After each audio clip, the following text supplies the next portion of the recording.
Samsun'da alacak verecek meselesi nedeniyle çıktığı öne sürülen silahlı saldırıda bir kişi yaralandı. Olayla ilgili gözaltına alınan şüpheli, emniyetteki işlemlerinin ardından adliyeye sevk edildi.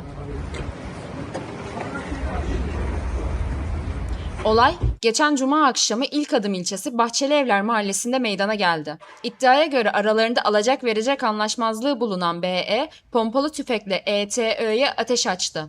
Sol baldırından yaralanan ETÖ, sağlık ekiplerinin ilk müdahalesinin ardından hastaneye kaldırılarak tedavi altına alındı. Olayın ardından kaçan şüphelinin yakalanması için çalışma başlatan polis ekipleri, BE'yi gece saatlerinde yakalayarak gözaltına aldı. Samsun Emniyet Müdürlüğü, Asayiş Şube Müdürlüğü, Cinayet Büro Amirliğindeki işlemlerin tamamlanan şüpheli bugün Samsun Adliyesi'ne sevk edildi. Olayla ilgili soruşturma sürüyor.